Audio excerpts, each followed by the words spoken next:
Greetings in 2023. Aaron Layman Properties here with your North Texas housing market report. The North Texas market continues to hope for a soft landing by the Federal Reserve. Agents and market participants continue to front-run a Fed pivot that hasn't happened. There are plenty of people in the real estate industry who want and need lower rates to bolster their business.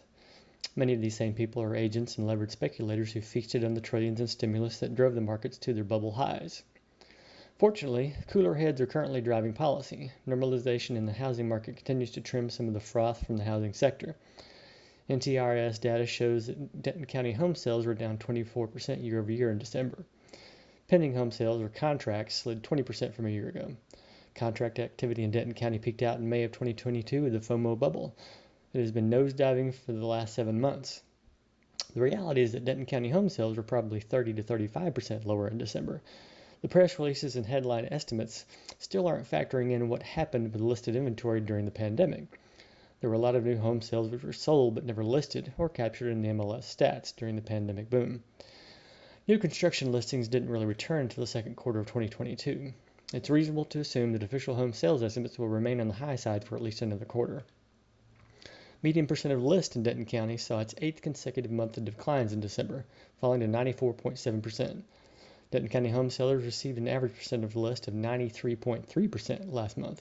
That's the lowest percentage received by sellers since 2011, coming out of the Great Recession.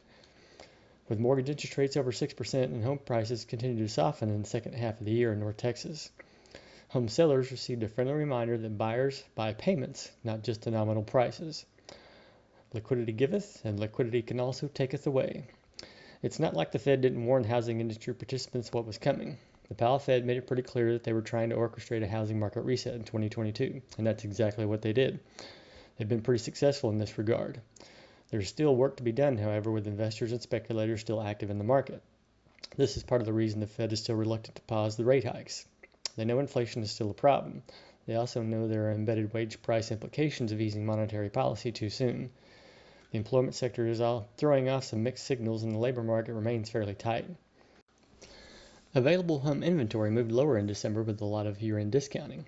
Sellers hoping for a boost in pricing due to an inventory shortage shouldn't get their hopes up, though. There's still a big construction backlog to work through in 2023. There are also a lot of sellers who pulled their listings last year who will take another bite at the apple in the coming months. The interesting news on the financing front is that the FHFA increased the conforming loan limits for 2023. That should bring some buyers into the market, especially if prices continue to cool. The new conforming loan limits for Denton County are $726,200. The FHA loan limit rises to $472,030. The irony, of course, is that the government is intentionally fueling home price inflation while advertising efforts to bring inflation down. Real estate industry participants will keep pinning their hopes on a Fed pivot in 2023. That's a very crowded island at the moment, and history shows the Fed has a really poor track record when it comes to executing soft landings. This graphic from the Atlanta Fed's Home Affordability Monitor demonstrates how the Fed absolutely crushed home affordability last year. If you're in the market to buy or sell a home, pay attention to the flows. Quantitative tightening will continue this year. Mortgage interest rates are likely to stay elevated for a while.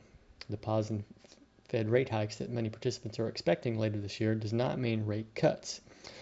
For the time being, the messaging from the Federal Reserve remains higher for longer. And whether you like it or not, fighting the Fed is generally a bad idea. Here's a friendly reminder of the monetary insanity that drove North Texas home prices to their lofty heights. This is the same liquidity that will continue exiting the building in 2023. Here's another graphic showing balance sheet normalization, which still has a long way to go. That's it for now. Thanks for tuning in.